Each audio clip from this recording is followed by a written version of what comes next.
Pourquoi deux entreprises qui ont le même produit, avec un positionnement un petit peu différent, n'ont pas du tout le même parcours? Pourquoi une explose et l'autre va faire faillite au bout de quelques années? Dans cette vidéo, je vous raconte l'histoire de deux marques qui ont le même produit, un positionnement différent, qui n'ont pas du tout le même parcours, et je vous explique pourquoi. Alors, est-ce que vous connaissez l'histoire de la marque Désolé? En 2016, Davidé a commencé à réfléchir avec un pote à un concept de chocolat en s'inspirant fortement de la marque Merci. Parti d'une blague entre potes, Davidé a commencé à réfléchir avec son ami à un concept complètement décalé, non pas pour dire merci, mais pour s'excuser. Ils ont commencé à créer des chocolats en forme de gouttes ou de larmes avec un smiley triste. Ils ont créé des packaging avec écrit en grand Désolé et des petites phrases du style « Je l'ai encore fait, je ferai mieux la prochaine fois ». Ils ont ensuite créé une campagne de crowdfunding avec en porte-parole Jésus et Judas pour discuter ensemble des pouvoirs magiques des chocolats Désolé. Le projet a fait un méga buzz en Suisse et la marque s'est très rapidement retrouvée dans des grands magasins comme Globus ou Manor.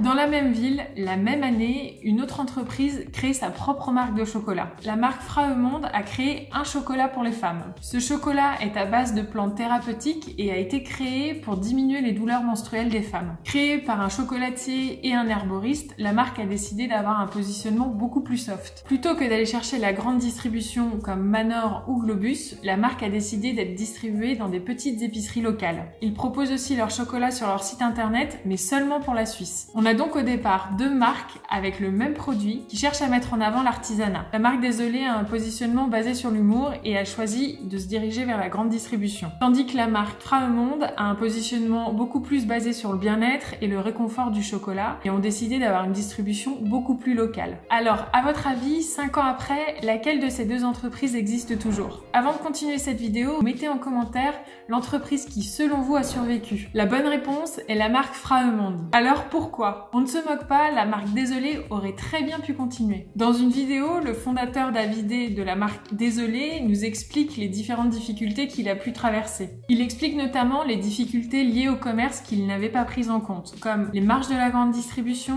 les coûts de production et la concurrence. Quand on regarde un petit peu sur internet, on peut lire aussi différents articles qui expliquent que la marque Désolé n'avait pas pris en considération les besoins des clients.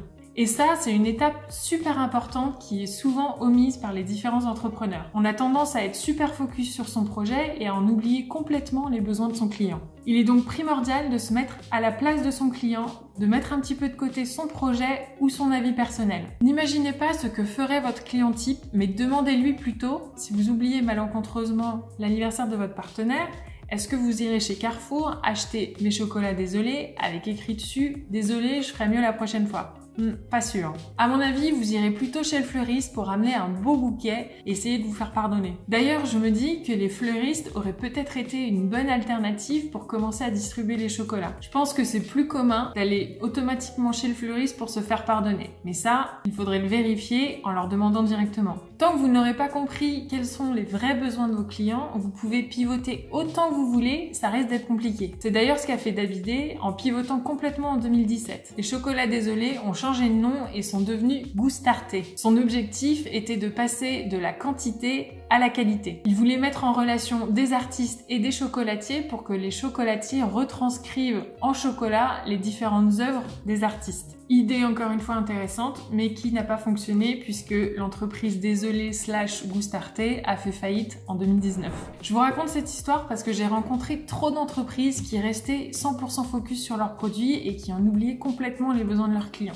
L'idée pouvait être bonne, ils ont même parfois réussi à lever des millions d'euros, mais ils ne s'intégraient pas dans un process et ne répondaient pas à de vrais besoins clients. Lorsque vous voulez créer une nouvelle solution, je vous invite donc fortement à mettre de côté votre projet, votre idée et à vous concentrer sur les besoins de vos clients. Pour ce faire, il y a différentes méthodes comme la carte d'empathie, les personas, pour vous aider à vous mettre complètement dans la peau de votre client. Vous devez aussi vous poser la question, est-ce que je réponds à une vraie problématique? Par exemple, la marque Fraemonde répond à un vrai problème féminin qui sont les crampes menstruelles. Malheureusement, pour les chocolats Désolé, on a plutôt envie d'offrir des chocolats en mode cadeau pour dire merci plutôt que de mettre en avant notre bêtise. Troisième chose essentielle est d'assurer le succès. Il est souvent plus facile de prévoir l'échec, mais il est essentiel d'assurer son succès. Que se passe-t-il si demain j'ai 3000 commandes d'un coup? Quatrième point, commencer petit pour devenir grand. La marque Désolé a voulu aller trop haut et trop vite en s'attaquant à la grande distribution. Si le positionnement est local et équitable, il faut orchestrer le lancement autour d'un business model en accord avec sa solution, son positionnement et les besoins de ses clients.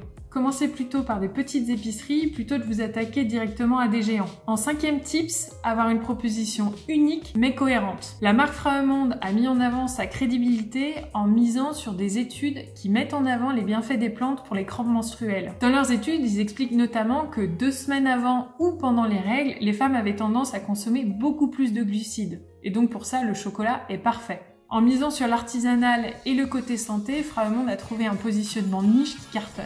Merci beaucoup d'avoir regardé cette vidéo. Si vous souhaitez m'aider à monter cette chaîne, n'hésitez pas à la commenter, la partager, la liker. Et pour être informé des prochaines vidéos, abonnez-vous à cette chaîne. À bientôt!